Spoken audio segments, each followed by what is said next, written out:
Definitely trust your instinct. Nobody knows best apart from you. Relationships aren't about getting it right.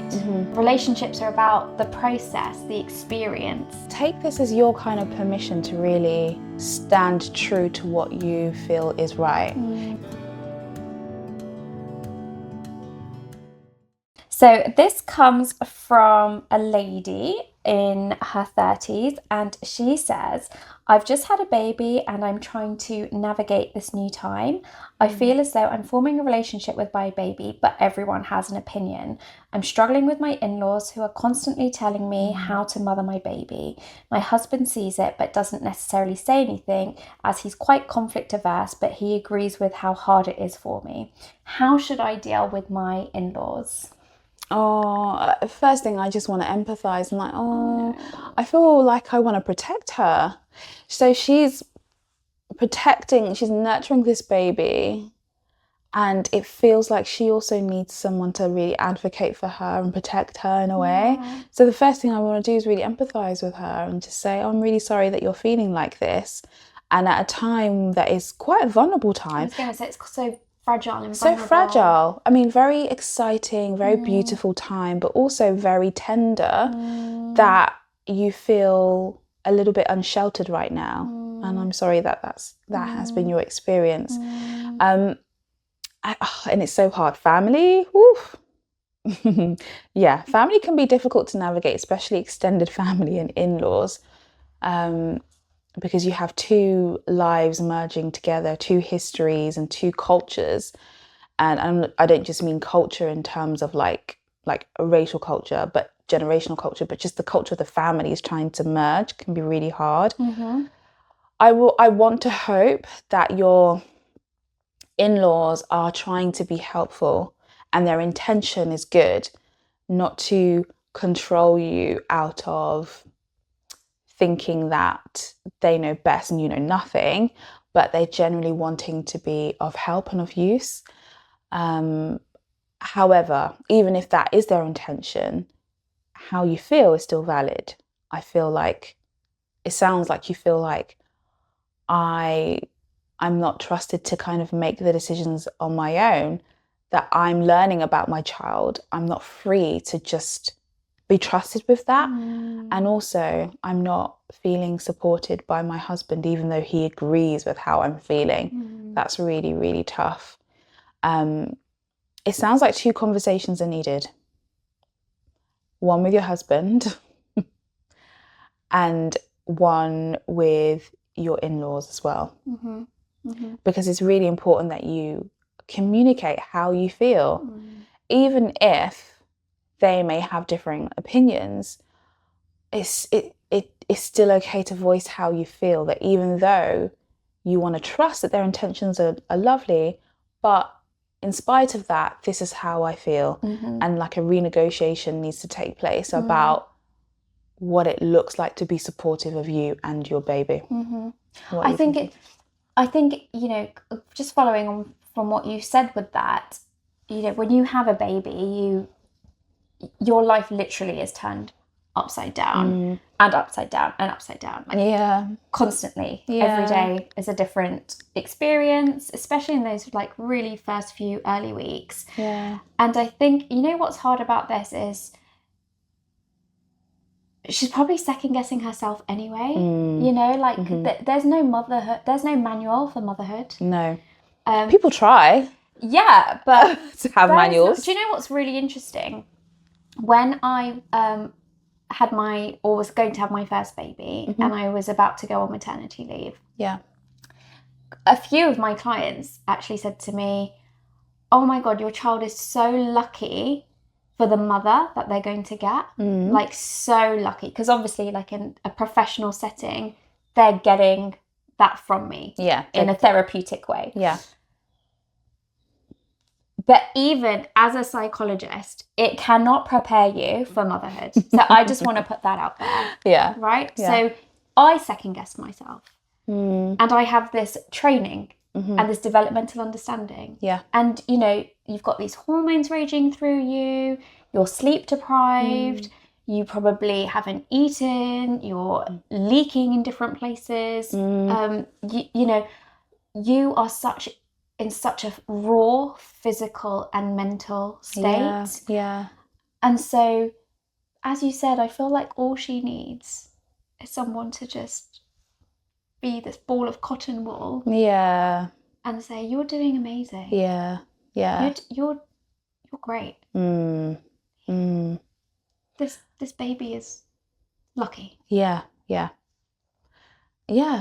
And so if that's what she needs, maybe we want to encourage her to ask for that. Yeah, and to ask for that. And also, I think sometimes one of the hard things about when new relationships form is we might know what we want, and we also are maybe not going to get it. Yeah. So I wonder, yes, I think it's great to, reconfigure and ask for the support. Hopefully she's definitely going to get it from her husband, but she might not get that kind of support from her in-laws. Are they emotionally literate enough to take that on board? Because not everyone is. Yeah, that's and true. That's not a fault of them. Yeah. So I wonder if there's also maybe something about acceptance and boundaries. So if she can't necessarily get the support from them, how does she still protect herself and keep herself, boundaried from those comments? Yeah. Like a buffer. Yeah. I think it goes back to, again, what she needs is that comfort, that security, that reassurance. And if she can't get it from her husband, but it sounds like he's in agreement. I think what she's saying, she gets it. Let me read it. I think what she's saying is, I get it from him. Yeah. But I think what she wants is maybe him to advocate for her. Yeah.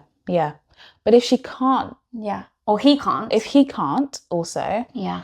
Then maybe she can also find a way to say, this is what, okay, if you can't do this, if you can't step in between your family and me, can you at least reassure me that I'm doing a good job? Can you at least let me feel like I'm doing the best that I can, that we've got this. Yeah. And even if people are saying or putting forward their suggestions, we don't actually have to implement them. No. Because I think people always do, don't they? Yeah. Unsolicited advice, right? Yeah.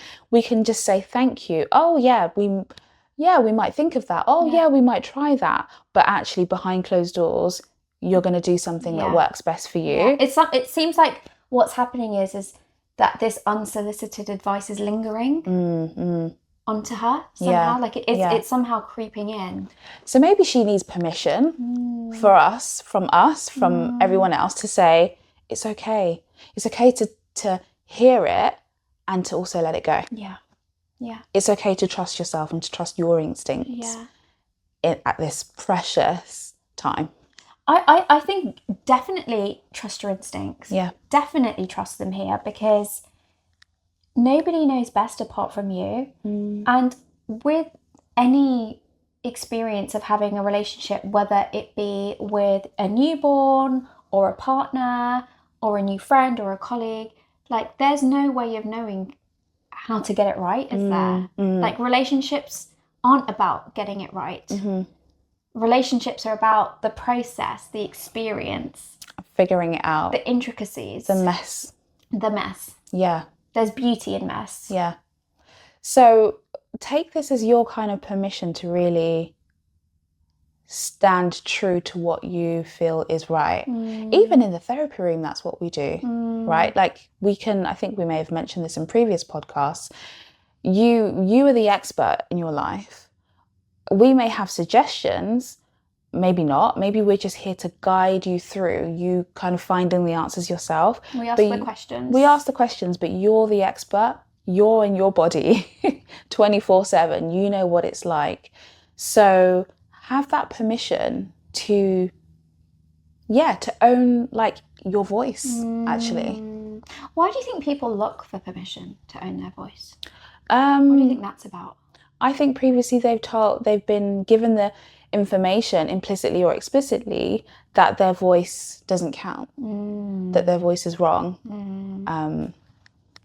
And they have reason to doubt themselves.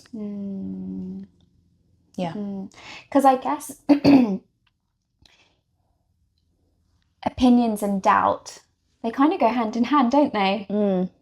Like when you're more sure of yourself and someone gives you an opinion, you're quite more likely to shrug it off. Yeah. And not even like think about it later. Yeah. But I think when you're already doubting yourself and someone gives you an opinion, then that's when the analysis, it seeps in. The analysis starts happening. You overthink it, and I can imagine.